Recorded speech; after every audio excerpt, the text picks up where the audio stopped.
I-welcome natin ang Dulos Welcome, si Pastor John Loy Loy. Alright.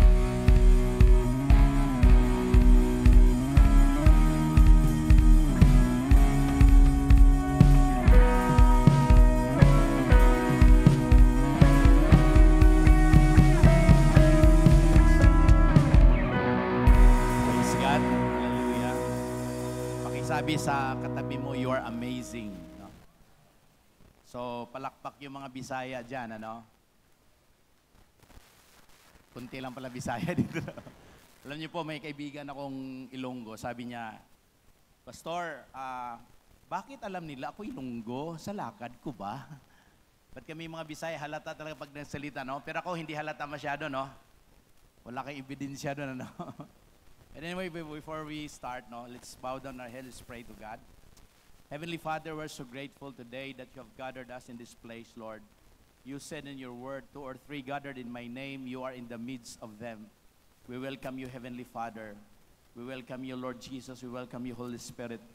Lord, make our hearts ready this morning. Make it like a fertile ground so that every seed that will be sown will bear much fruit. Open our understanding, Lord, and allow us to understand the message, Lord, that you're giving to us.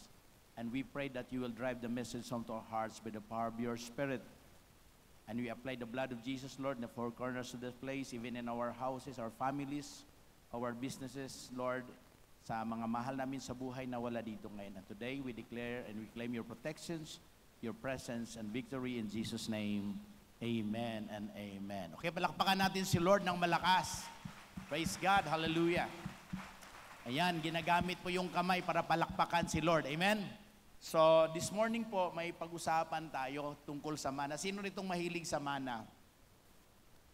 O wala nang mamanahin pa? Ano? Kasi when we talk about mana, madalasan po, kadalasan ang naisip natin yung pera o kayamanan, di ba? So today, we will talk about legacy. Sabihin mo sa katabi mo, legacy or mana, ano? Kasi sometimes pag mahirap ka, ang tingin mo wala ka nang may pamana. Doon ka nagkakamali noon. Kasi sa totoo lang, lahat tayo nilikha ng Diyos. Sabi na Lord, you will inherit the earth. So tayo magmamana ng earth, and then tayo din po ay magpapamana sa ating mga anak. But the enemy doesn't like that. Ayaw ng kaaway na makapagpamana ka sa iyong mga anak. Kaya this morning, I pray magbabago ang concept natin, ang ating isipan na lahat tayo nilikha ng Diyos at ang laki ng ipamamana mo sa iyong mga anak. Amen? Kahit nangupahan ka lang ng bahay ngayon, hindi yung bahay na inupahan mo ipamana, hindi sa iyo yun. Okay? Uhulihin ka. So mayroon kang ipamana, and this morning, I declare and decree that the blessings that God installed for all of us will made manifest. Alam niyo po ba na ang creation is eager to see your manifestation. There is something in you na nilagay na ni Lord, hindi lang makalabas-labas kasi nahadlangan. Kaya pag-usapan natin para lumabas. Sabihin mo nga sa katabi mo, magpakilala ka na. Amen? So, kaya ngayon po, pag-usapan muna natin, what is legacy? Legacy is something handed down or left behind by someone, especially after they have passed away. So, ang mana, nakukuha po yon kapag wala ka na, may ipapasa ka talaga. Ang tanong ko, kung mawala ka na sa mundong ito, may ipamamana ka ba? Iba kasi pag sinabing mawawala ka na, in Jesus' name, nako, huwag kang mag-in Jesus' name. Talagang destinasyon natin yon, ang kamatayan, para tayo mabuhay. Amen? Kaya kung may kaaway ka, huwag ka nang magalit doon, mamamatay din naman yun eh. Pero pag nagalit ka, baka mauna ka. Kaya, mana ha, sabihin mo sa katabi mo, mana. So, now, tandaan niyo po ito yung pag-usapan ng the requirements of legacy. Lahat ng bagay, meron kasing tinatawag na requirements. So, before achieving something, requirements comes first. Ibig sabihin, kung gusto mo makuha isang bagay, alamin mo ang requirements. Di ba tayo, Lord, gawin niyo po akong mayaman. Ganito ang prayer mo, Lord, ano pong requirements para yumaman? Gawin mo yung requirements. Amen? Sabihin mo sa kanila, requirements. Ako po'y mahilig mag-drive. Bata pa lang po, gusto ko pong mag-drive. Alam niyo ba, pangarap ko, magkaroon ng bus company. Para makapag-drive ako. Kaya, inggit na inggit ako sa mga bus driver. Kaya passion ko talaga mag-drive. Ang problema, may requirements pala. Hindi ako pwede mag-drive kapag walang driver's license. Amen? 18 years old marunong, 17 years old marunong na ako mag-drive. Pero hindi ako pwede mag-drive kahit saan-saan kasi walang requirements. Yung one day, nung nasa Maynila na ako, no, dito na ako sa Maynila, so gusto ko na talagang mag-drive. Eh yung tita ko, mayroon siyang kotse, no, tapos yung driver niya nahuli. May ticket. Sabi ko, bro, ako mag-drive, akin na yung ticket mo. Wala namang mukha yung ticket eh. Pag nahuli ako, ibigay ko yung ticket. Basta makapag-drive lang ako ng Maynila. Sabi ng kaibigan ko, yan ang spirit tol, hindi ka matakot sa traffic sa Maynila. Sige tol, ikaw mag-drive. Dinirive ko. Hindi ako natakot, pero siya takot na mreno eh. Pumasok kami sa masikip, matraffic na lugar. Because of that experience, sabi ko, I need to have my requirements. Kaya nagpa-fixer po ako. Kaya alam nyo, kaya pag nag-drive ako, pagpasensya nyo po, fixer po ang natutunan ko sa driving. Kaya nakapag-drive na ako kasi meron akong requirements. Tingnan mo katabi mo. Gusto ng sasakyan, wala namang driver's license. Yung primary ko, nandyan si Milky. Hello Milky, kaway ka Milky. Sabi ko sa kanya, gusto mo magpakasasakyan? Yes dad, anong gusto mo? Ganito yung sasakyan. Sabi ko, may driver's license ka na? Wala. Sabi ko, ano mas mahal? Kotse o driver's license? Driver's license, kotse, di ba? Sabi ko, kung yung mura, hindi mo magawa, yun pa kayang mahal. Sabi ko, alam niyo po ba, pag nakuha mo yung requirements, sigurado ako, darating yon. All these things shall be added. May requirements eh. Sabihin mo sa katabi mo, requirements. Kumpletuhin mo requirements mo. Hawak na ni Lord, kulang-kulang na lang requirements. Amen? Kaya, before achieving something, requirements comes first, no? Tandaan niyo po ito, life doesn't happen by chance. It happens by choice. Therefore, life is intentional. So, ibig sabihin, yung paging mahirap mo, pinili mo yan, hindi yun. Ay, alam niyo po, ito lang kapalaran ko eh. Sino napuntang Quiapo, nagpabasa ng palad? Amen? Ako, by background ko, nagbabasa din ako ng palad eh. Tingnan niyo yung palad niyo. Ako, tingnan niyo yung palad ko. Anong letra nakalagay? M, no? Ibig sabihin, sa kanan ko, mayaman ako. Kaya pinaniwala ko mayaman. Nasa kuhit ang palad ko eh. Ang problema, dalawa palad ko. Sa kaliwa, mayroon din. Anong letra? M din. Mahirap. Dalawa pala palad ko. Pwede akong mahirap, pwede akong mayaman. Depende sa choice ko. Amen? Gusto mong gumanda buhay mo, magtrabaho. May requirements, mag-aral ka. Amen? Amen. Sino rito ang mga school bukol? Pero gusto ko malaman nyo, kung hindi ka nagtapos sa pag-aaral mo, maganda pa rin ang kapalaran mo, ituloy mo lang ang buhay mo, huwag bang tumigil. Amen? Your choice today determines your future. Remember, kung ano ka ngayon, pinili mo yan nung nakaraan. Wala ka na magawa noon. Pero may magagawa ka pa bukas. Kaya tamang pili lang ha. Amen. Sabihin mo sa katabi mo, tamang pili. Huwag kang pumili na may tama. Amen? Tamang pili lang. Tingnan mo katabi mo. Tingnan mo, sa kakamahili mo na may tama, tinamaan ka tuloy. Amen? Tamang pili lang. Remember this, ignorance is the root of all failures, while knowledge is a powerful tool. Tayong Kristiyano, wala ng power. Alam nyo ba, wala ng power ang demonyo sa atin? Wala na siyang power. Bakit? Binayaran na ni Lord lahat. Kahirapan mo, karamdaman mo, kaguluhan, lahat binayaran na ni Lord. Eh bakit? Bakit parang yung iba, may Lord ba? Alam nyo ang kulang ng ignorance eh. Sabihin mo sa katabi mo, ignorance. Naalala ko po yung pumunta ko ng Batangas, mayroon doong mama, yung anak niya, 1 year old, na-opera sa brain tumor. Naduling-dul. Pero naka-survive naman yung bata. Sabi sa akin nung tatay niya, Pastor, anong kasalanan ng bata? Bakit siya mag-suffer ng ganon? Sabi ko, maring wala pang kasalanan yung bata, pero kung sinong apektado, yun ang tinutuwid. Siyempre halata sinong apektado, magulang. Eh di agad siya, nag-reason out, sabi niya, Pastor, hindi naman ako masamang tao. Wala akong inargabyar na tao. Nakita ko po, napakabait niya, mga kapitbahay, nirespeto siya, tumutulong siya, tinutulungan siya. Sabi ko, Brad, ako naniniwala, wala kang inargabyar ng tao. Pero Brad, baka may inargabyar kang Diyos. Tingnan mo katabi mo. Sabihin mo sa kanya, buti nandito ka ngayon. Every Sunday, dapat ibigay mo kay Lord yan. Every time na may serve, dapat nandun ka. Bakit nag-absent ka? Di mo ba alam requirements yon? Amen? Kaya sabihin mo, congrats! Nagawa mo yung requirements for this week. Amen? So expect may magandang mangyayari kasi because first day of the week, you worship God. Amen? Kaya huwag niyong kaligtaan itong ganitong pagtitipon. Amen? Bakit? Requirements ito ng good life. Requirements ito ng yung mga pangarap para matupad. Ang problema ng tao, gusto na lang makuha pero ayaw magpasa ng requirements. Kayo ba magpapadoktor sa mga doktor na hindi pumasa ng requirements? O magpa-operahan kita. Bakit Brad? Doktor ka ba? Ay gusto ko mag-doktor pero operahan kita, hiwain na kita. Asa requirements mo? Pagpapahiwa ka? Baka matuluyan ka. Amen? Sabihin mo, requirements, baby. Kailangan natin na requirements. Huwag kang ignorante, may requirements.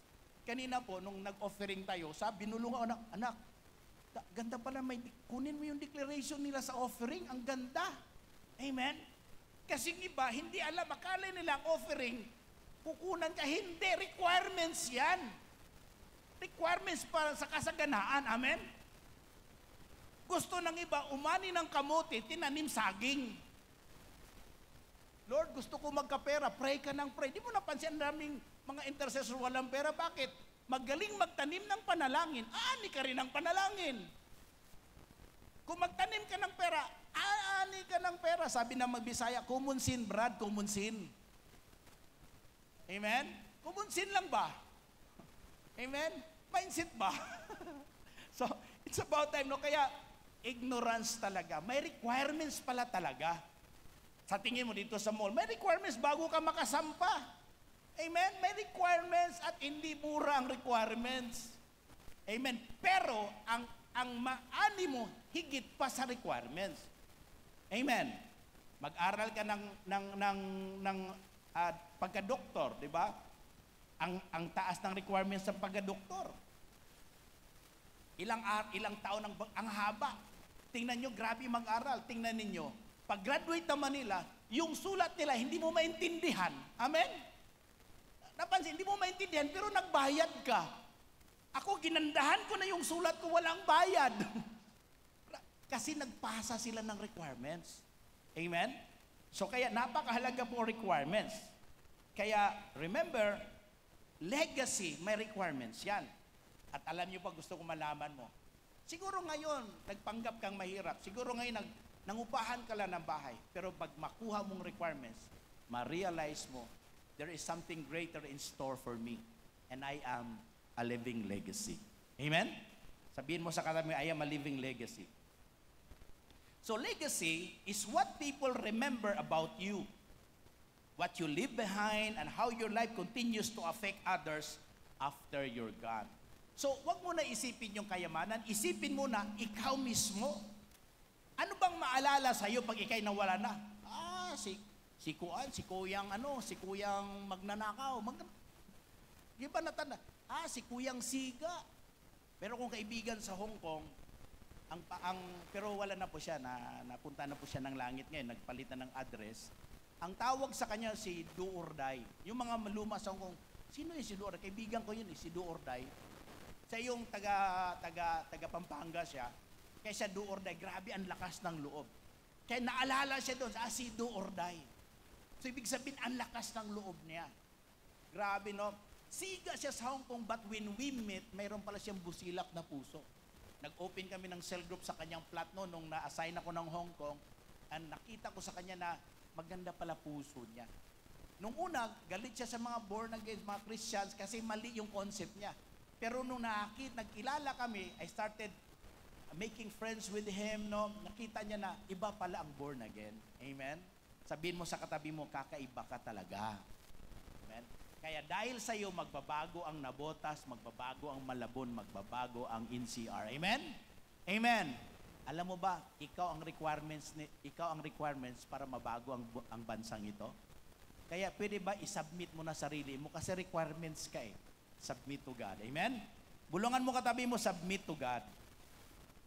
So, sabi ng Psalms 23 verse 5, you anoint my head with oil, my cup overflows. So, ibig sabihin pala, ang legacy is your overflow. Ano ba nag-overflow sa iyo ngayon? Iiwanan mo yon. Kung ikaw, nag-overflow ka ng sama ng loob, naku, iiwanan mo yun sa mga anak mo. Kung nag-overflow ka ng tampo, iwanan mo rin yun. Pwede ba ayusin natin ang overflow natin? Dapat nag-overflow tayo sa anointing ng Panginoon. Amen? So that yung mga taong makasama mo, makapiling mo, kakaiba.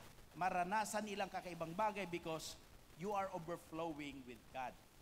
Legacy is your overflow. Okay? So legacy is your impact not only in your generation, but to the next generation to come. Alam nyo ba tayo ngayon? Itong ating generation, impact ito nung nauna sa atin.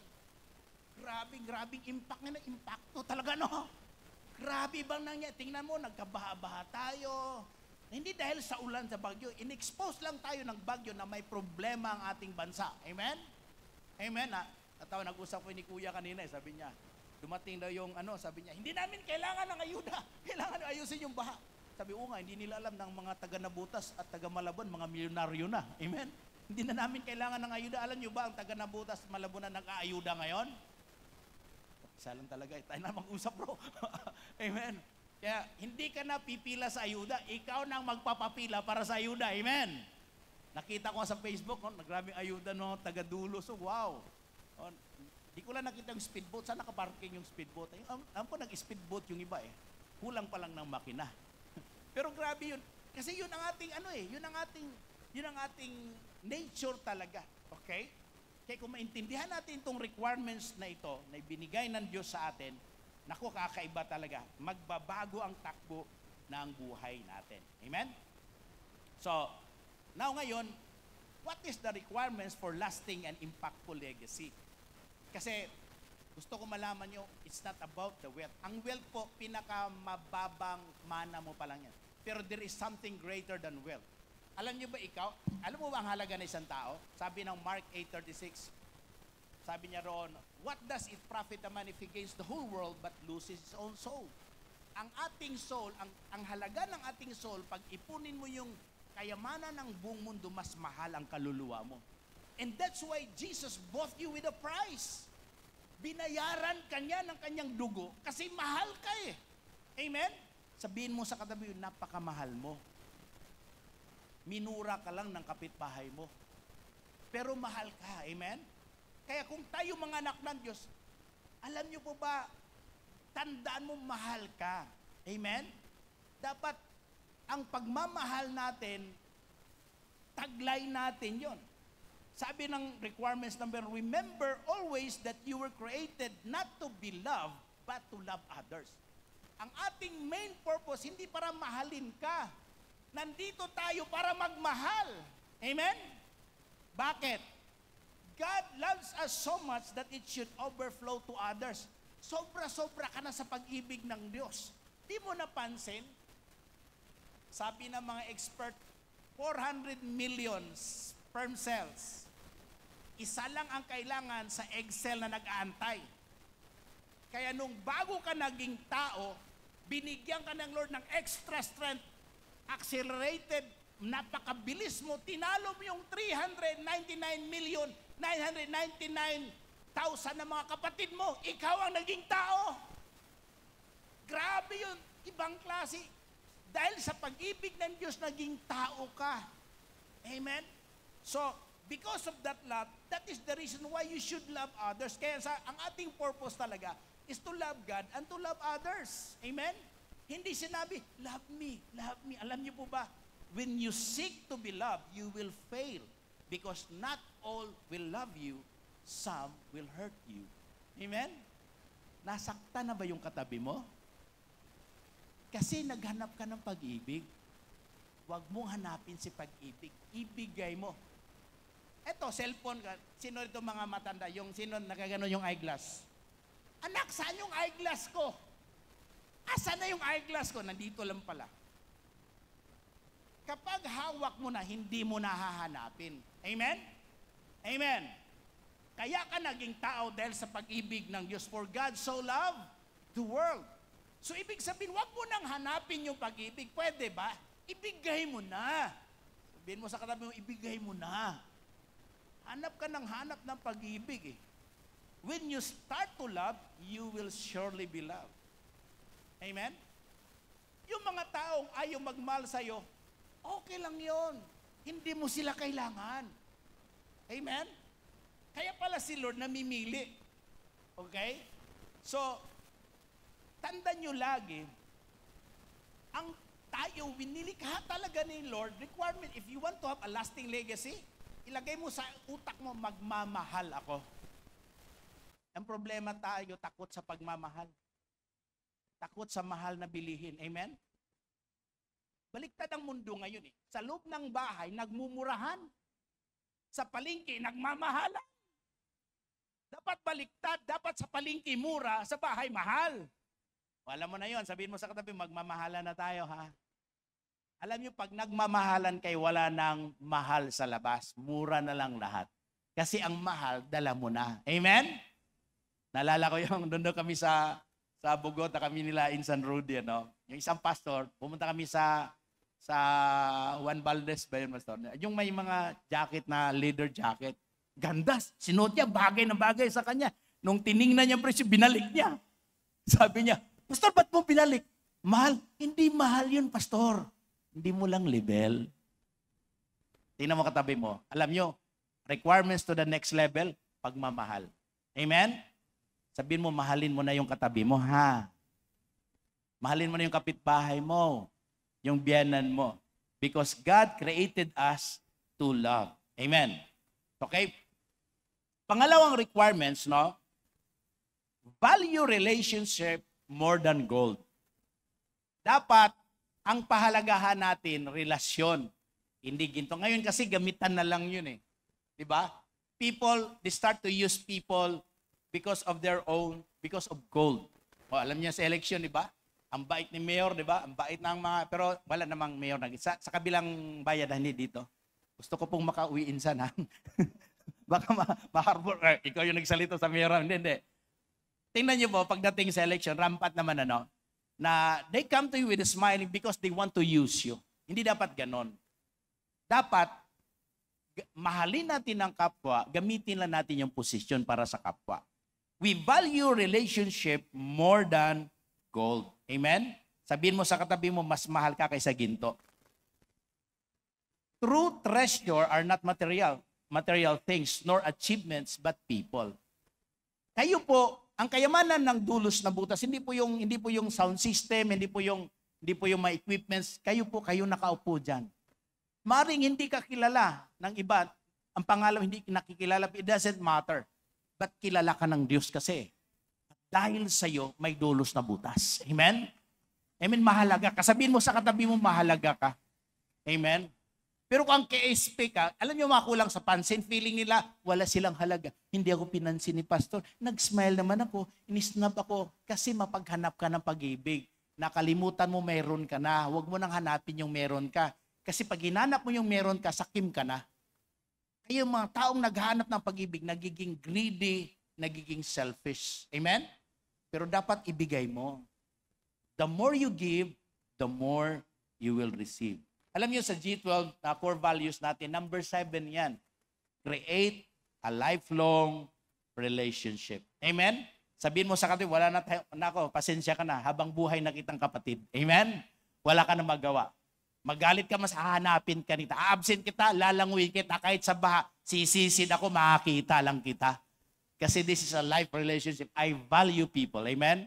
Sabihin mo sa katabi, ikaw ang mahalaga. Amen? So, higit sa lahat ng bagay. Okay? So, alam niyo po ba, kapag tayo po ay nagpapahalaga sa ating kapwa, tapos po, mawala ang korupsyon, mawala ang alitan, kasi mahalaga na sa iyo ang tao. Amen? Pero pag mahalaga sa iyo ang sarili mo, mahalaga sa iyo ang kayamanan, gagamit at gagamit ka ng tao. Alam niyo po kapatid, magpagamit tayo sa Diyos, mahalin natin ang tao, huwag tayong paggamit sa pera. Gamitin lang natin yung pera. Amen? Gamitin natin yung posisyon para mamahal natin ang kapwa. Requirements po yun if you want to have a lasting legacy. Yung lolo ko po, 20 years barangay captain, hindi pumunta pagka mayor, pero hindi matatalo-talo yon. Pero hindi naman mayaman ng lolo ko, no? Hektaryang lupa lang, halos 1,000 hektarya, kulang lang 999 hectares para mag 1,000. Simple lang po ang lolo ko, pero nakita ko yung legacy niya. No, pag nalaman ka sa aming isla doon sa Bantayan Island, pag sinabi, apo ni Mandaking, Daking kasi ang yung bago po na ipanganak si Fernando po, mayroon na pong Daking sa Daking, oh. Si Daking po, Lolo Daking, tawag sa kanya. Grabe yung legacy niya, no? Kasi he value relationship. Grabe yung, mayroon siyang palaisdaan Pag uwi niya, pagbaba niya sa may lalapit, Mandaking, pang-ulam. Kukuha yan, bigay, walang bayad yon. May binibenta siya, pero pag nanghingi ka, bibigyan ka talaga niya. No? Kasi he value people. Kaya requirements po yun ng lasting legacy, no? Makipagrelasyon ka sa kapwa. Alam niyo po, muntik ako madisgrasya dahil hindi ako marunong makipagrelasyon sa kapwa. Sino ritong hindi marunong makipagrelasyon sa tricycle driver? Nakipag-away. At bumaba ka pa sa tapat ng church, sabi na hindi na ako sisimba yan. Ang kukuripot ninyo. Minsan po, sumakay ko ng tricycle doon sa Laguna ito, nag-outreach ako doon. So, ang pamasahe talaga 30. Medyo maulan-ulan. Siningil ba ako ng 60? Bakit ba nang mahal mo maningil? Sabi ko, 30 lang ako. Binigay ko. Kumuha ng ice pick. Dumukot din ako. Sandaan o, sa'yo na yan. Naisip ko, mas mahal ang bayad sa ospital pag natusok ako. Nagtanda pa ako noon. Kasi dapat, tayo kasi, minahalang natin, binavalue natin yung mga taong malapit sa'yo, may pakinabang ka. Paano yung ngayon mo lang nakilala? Do you value them? Alam niyo po ba, naalala ko po, sino kayang, marami may problema sa tricycle driver dito. Alala ko po, sumakay ako ng siyempre nagtanda na ako, sumakay ako ng tricycle, gabi yun, pauwi ako sa amin. Ang pamasahe talaga sa amin, 20 mula sa bus terminal. Siyempre, pastor na ako at saka born again ako, binigyan ko 30. Grabe, binigyan ko 30. Sabi ng tricycle driver, Brad, 40. Ha? Nagalit na naman ako. Kasi I value money, not people. Kaya sabi ko sa kanya, di ba, 20 lang dito? Sino ba? Hindi, 40 na, gabi ngayon Bakit pag gabi ba, malakas ang kain ng tricycle? Nakipagtalo ako, hindi ko makalimutan insan kasi long hair. Of all tricycle driver sa amin, sa Balanga, siya lang ang long hair. Kaya matatandaan. Kaya alam niyo, simula noon, hindi na ako sumakay sa pila. Doon ako sa yung mga butaw-butaw. Alam niyo ba, after 4 years, napansin niyo, 10 piso lang palang pag-ibig ko. Na short ng 10 piso, hindi na ako nagmahal. Grabe, tingnan mo katabi mo. Sabi mo, mukhang ikaw pinag-usapan ngayon. Alam niyo, after 4 years, grabe si Lord mag-tour. After 4 years, bumaba ako ng bus, awit naman ako uli, sumakay ng tricycle, hindi na sa pila. Alam niyo, sa Holy Spirit sa akin, sabi ng Lord, anak, ba't di ka sumakay sa pila? Sabi ko, nagmamadali ako, Lord. Sabi na, anak, mabilis din naman doon Di, mas maganda ka, pakatulong ako sa hindi pumila, Lord. Sabi ng Lord sa akin, dinirekta ako, si long hair ba? 4 years, hindi nakalimutan ni Lord. Grabe naman si Lord. Sabi ko, Lord, sorry po, nag-repent. I realize na I don't value people. I value money. So simula noon, hindi na ako tumawid. Sumakay na ako doon sa pila. Ang lungkot ko, hindi naman nagpakita si long hair. Ewan ko lang kung buhay pa siya. Pero alam nyo, binibigyan ko na, 50 na binigay ko. Kaya ang sarap. Ngayon, pag sumakay na ako, naniguro na ako, Brad, magkano pa masay doon? 30 lang. Sabi ko, pwede 50. Tumawad na ako pataas. Bakit? I value people. Pagbaba ko, binigyan ko siya ng 50. Suklian ba? Brad, bakit mo ko sinuklian? Naghahalit ako. Di ba usapan natin 50? Nabigla siya. Eto, may dala ko laging service pistol. Insan. Binaril ko kagad. Bang! Romans 6:23. Yun ang service pistol ko. Sabi ko, alam mo ba, dahil kaya ako nagganon kasi may Diyos ang nagmahal sa akin. Gusto rin mo rin ba maranasan ang pagmamahal ni Lord? Amen? Praise God. Guess what? Simula noon, hindi na ako sumakay sa tricycle. Alam niyo kung bakit? Sabi niyo bakit? Doon dumating yung first car ko na Honda City, brand new. Grabe, no? Kaya ka pala walang-wala, binalyo mo yung pera, hindi yung tao. When I started giving value to people, God started to bless me with material things. Simula noon, hindi na ako sumakay ng bus. Yun pala, hindi pala ako nakapasa. Sabihin mo nga sa katabi, pumasa ka na ha. Ipasa mo ng requirements. Lahat ng masungit ngayon, mahalin mo na. Amen. Sabihin mo sa kanya, minahal na kita. Hindi na ka pa nagsusungit eh. Okay. So, pangatlong value, okay. Pangatlong requirements. Ano yung una? Remember that you were created to love others, not to be loved. Yung pangalawa, value relationship more than gold. Pangatlo, guard your heart above all. Yan. Kasi, sabi ng Proverbs 4:23, okay? Above all else, guard your heart, for everything you do flows from it. Mahalaga pala ang puso. Tandaan niyo po yun. There is no other person can hurt you except yourself. When you guard your heart, no one can hurt you. Diba? Sabi ng isa, kasi kaya ako na ganito. Ang sakit ng sinabi niya sa akin, hindi makain ng aso. Aso nga hindi kinain, tapos tinanggap mo. Ang hina naman. Amen? Sabihin mo sa kati mo, lakasan mo naman. Huwag kang mahina. Pag minura ka, huwag mong tanggapin. Ano mang tinanggap mo, maapekto sa'yo. Alam niyo ba, naranasan ko na nung I started doing my ministry, no? Start ako nag-church plant, so wala na ako sa dating grupo ko. Then, yung isang church, ako nagtuturo ng kanilang choir. Kaya sideline ko yung dati kasi ang allowance ko lang sa church noon, 400 a month. Eh, siyempre, nag-family planning kami ni Mrs. 7 lang anak namin. Paano ba kainin sa 400? So, nag-isip ako, nag-diskarte ako, nagtanong ako about sa music, paano mag-vocalization, mga chords, mga kanta, na integrity music pa noon. Sabi ko, kaya nagturo ako ng mga choir. So, tinuruan ko sila sa anniversary nila, ako nagturo. In-invite nila ako. Siyempre, pag in-invite ka, kasama yung honorarium, ako nagturo sa kanila eh. Naka-necktie pa ako, naka-long sleeve. Doon ako sa harap, guest ka eh. Dumating yung guest speaker nila. At alam niya, wala na ako. Ba't ka nandito? Ginanyan ako. Malis ka dito. Ang daming tao. Hinila yung necktie ko palabas. Ang daming tao. Kasama ko nanay ko, kasama ko wife ko. Hindi po ako nag-alala. Hindi ako nag-alala. Napahiya ko. Hindi. Iniisip ko lang, pamasahe pa uwi. 3 pa kami. Butin lang, kasama ko nanay ko, may pamasahe. Those were the days insan na, Lord, ang patot, Lord, sana may manlibre sa akin. Doon yung una, doon ako nagsimula noon. Kasi mali yung concept ko about sa paglilingkod eh. Hindi pala hinahanap ang blessing, hinahanap pala kaluluwa. Amen? Kaya ka nahanap eh. Ikaw ang tunay na kayamanan. Kaya, pag alis, alam nyo pa, hindi ko talaga pinapasok sa puso ko. Pinahiya man ako, problema niya yon. Basta I guard my heart. Hindi nyo napansin, wala na akong necktie ngayon. Simula nun, hindi na ako nag-necktie. Maisahan pa ba ako? Ano ka? Ang matalinong tao learn from their mistakes. Amen? I learn from it. Kaya hindi na ako nag-necktie. Salamat sa G12. Natutunan kong mag-ayos eh.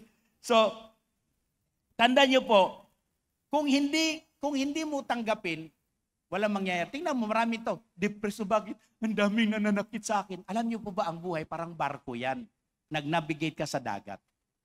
Huwag mo lang papasukin yung tubig sa loob ng barko, lutang ka. Pero pagdaday na pinapasok mo, ilulubog ka na.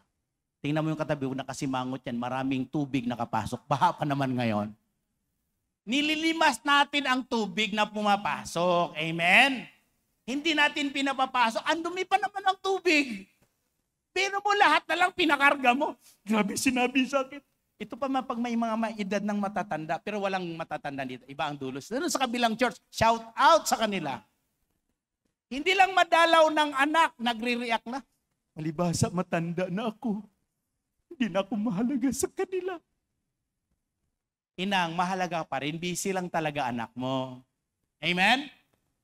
Mukhang may madamdaming nanay siguro dito Pero wala na, binago na ni Lord. Amen? Doon pala sa kabilang church. Amen? Shout out sa inyo. Sayang, wala kayo dito. So, walang ibang makapanakit sa'yo, ikaw lang talaga. Amen? Kahit anong sabihin sa'yo, kung pansinin yun. No? Okay lang yun. Alam niyo kung bakit? Kapag hindi mo tatanggap, ang sumpang binitiwan, parang ibon na lumilipad, walang madadapuan, babalik sa pinanggalingan. Amen? Back to you, sender. Amen? Sinabihan mo sa, hampas lupa ka. Back to you, sender. Alam nyo, nagsimula kong, grabe yung pinagdaanan ko sa ministry, no? 31 years na akong full-time in the ministry. I started tagabuhat ng speaker, tagalampaso ng church. I was not planning to be, it's not in my heart na magpapastor ako. Basta lang, I'm happy serving God. No? So grabe, pinag-resign ako ng Lord sa job ko to full-time in the ministry. Hindi pa ako pastor noon. Praise God, nung nag-resign ako sa trabaho, akalain mo wala na akong utang. Hallelujah, bakit? Wala namang papautang wala na akong sweldo yung tatlo pa lang anak namin ni Missy, yung anak ko, si bunso namin, nung bunso pa namin kasi pang-apat niya, si Daniel, made in Pampanga na yan. Yung nasa Cebu kami nag-start nag-ministry. Akala ko tatlo lang talaga anak namin, pero fruitful So 1 month old pa lang si JR noon. Ang pinakamurang gatas noon, Nesto Gin, magbayad ka sa akin na commercial yan. Pero hindi na maka-afford. Ang allowance ko lang doon sa Cebu noon is 110 per week, and then sa Manila yung 400. Sa Cebu, mas malaki allowance ko doon, 110 So 100, so 440 per month yon. Bawasan ng tithes, 11 pesos, 99. Talagang 99, kulang-kulang. So ang ginagawa ko, hindi po si Bitoy ang batang Bear Brand, hindi po si JR yung anak ko. Kasi ang gatas niya, bumili pa ko Bear Brand, tatlong ng Bear Brand. And then, 25 lang yun, 75 yun. Good for 1 week. But you know what? Pag ikaw ay naglilingkod sa Panginoon, hindi ka niya pababaya. Amen? Nakita ko lang, for 31 years, wala. Hindi naman pag ganun buhay, pag ganun You know why? Ang sikreto lang talaga, bantayan mo puso mo. Kasi ang lagayan ng pagpapala ng Diyos, puso. Kapag maayos ang puso, maayos lahat. Amen? Amen. Kaya pag may mangungutang sa'yo, sabihin mo sa kanya, ayusin mo puso mo. Amen? Ayusin mo puso mo. Okay, so, now, the heart of all problems is the problem of the heart. When you guard your heart, your problems transforms into blessing. Gaano man kabigat ang problema, kapag maayos ang puso mo, yung problema magiging blessing. Amen? Kaya kung sino itong grabing problema, kasi grabe ang pagpapala na darating sa'yo. Ayusin mo lang ang puso mo. Okay? Requirements lang. Bantayan mo ang puso. Huwag mong dumihan ang puso mo. Guard your heart. Sabihin mo sa katabi mo, guard your heart. And last, okay? Last po, requirements of lasting impactful legacy is possess a renewed mind. Romans chapter 12 verse 2, and do not be conformed to this world, but be ye transformed by the renewing of your mind, that you may prove what is that good and acceptable and perfect will of God. So it's about the mind. Sabihin mo sa katabi mo, the mind. So kanina po, ang requirements number 1, we're talking about the purpose. Your purpose is to love God, and to love people. Amen? Pangalawa, value relationship. Amen? Pangatlo, guard your heart. At pang-apat, sa requirements natin, is to possess a renewed mind. You know what? Old mind yields old life. New mind yields new life. When you get rid of a negative mind, you get rid of a negative life. Naligaw po yung isang binata sa isang dalaga, biglang nagka-brown out, napakadilim. Sabi ng babae, anong nasa isip mo? Sabi ng lalaki, Eh di kung anong nasa isip mo, yun din inisip ko. Sinampal sa bigla ng babae. Sino marumi isip? Yung babae, di ba? So sometimes kami laging nadadamay mga lalaki, pero sa totoo lang, hindi po kami ang dahilan bakit nagkagulo ang mundo. Si Eva po. Sabihin mo sa katabi mo, Evahin mo na ha. So, kaya remember, good life won't happen by chance. It happens by choice. So, ang choice po nasa utak. Amen. So, remember, your decisions will define you. Kaya napakahalaga po yung utak natin. Kaya huwag kang padalos-dalos sa decision. Pag-isipan mo talaga, and then, alam niyo po ba, tandaan mo, ang decision mo ngayon, magbibear sa future yan. Yung iba, nag-decision ka mag-serve. Sabi mo, kung kailan ako nag-serve kay Lord, naghirap ang buhay. Teka muna, ate, yung hirap mo ngayon, yun ang bunga ng hindi mo paglilingkod kay Lord noon. Pero yung decision mo ngayon, abangan mo, isang araw, aangat ang buhay mo. Amen? Grabe po. Alam nyo, naranasan, when I serve God, naranasan namin ang almusal namin, kamuting kahoy. Pananghalian, balanghoy. Hapunan, kasaba. Pareho lang po yun. At hindi pa namin tanim ng kapitbahay. Kasi walang-wala. Sabi ko, tingnan mo, naglilingkod ka kay Lord, naghirap pa. Sabi ko, hindi. Kaya kami naghirap. Kasi ito yung decision ko noon.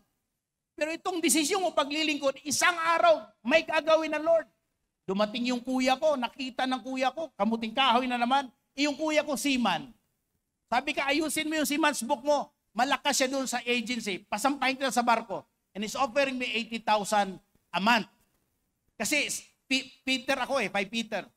So ang Peter sa barko, malaki ang sahod doon. Sabi niya, ngayon nga 100 plus na yata ang Peter eh. Sabi ko sa kuya, sa'yo na yung dollar mo, akin tong Kristo ko. Hindi niya naintindihan na kaya kami naghirap. Kasi yun ang desisyon ko noon. Pero ngayong desisyon paglilingkod, naghirapan ako ngayon, pero darating mamumunga yung harvest ko. Alam niyo yung kuya ko, pero nasa langit na po siya, umuwi na po siya, dumating po yung time na ako na nagpapadala ng pera sa kanya. No? Kasi nagkasakit siya, naatake sa puso. Ito pa blessing ng Lord sa akin. Tinamaan siya dun sa Brazil. Na-hospital siya na bypass, then na dialysis siya doon. At ang sabi ng office, hindi siya sure kung buhay pa ba siyang makauwi. So naghanap sila ng close relative para kukuha. Ako lang ang may passport that time na ready na. So kinausap ako, 2015 punta ka ng Brazil. So all expense paid ng company nila. Pagpunta ko doon, yung kuya ko galit sa akin yun eh. Nagsiselo siya sa nanay ko. Tapos sabi niya, pagdating ko, umano lang siya. Sabi, kuya, dito tayo. Gagano, wala na magawa, nakaswero eh. Kuya, babasahan kita. Magbasa tayo ng Bible. Basa ko ng Bible. Tinutulugan ako. May kapayapaan. Kinabukasan, basa ulit ko ng Bible. Pagbasa ko ng Bible, alam niyo, third day kong araw, pagbasa ng Bible, umiyak na siya. And guess what? Sabi ko, kuya, sabi ng company, mga 1 month or 2 months ako sa Brazil. Kuya, within 10 days, uwi na tayo. Pag 10 days, ready, clear na lahat. Kaso lang, nag-spend pa ng another day, 3 months at 13 days, balik kami uli sa Pilipinas. And guess what? From January to October, hindi na siya nag-dialysis. Hindi nag-function ang kanyang kidney. Sabi ko, kuya, mas powerful ang Diyos na pinaglingkuran ko. Kita mo, grabe. Pero ang lungkot, no? Alam niyo bakit malungkot?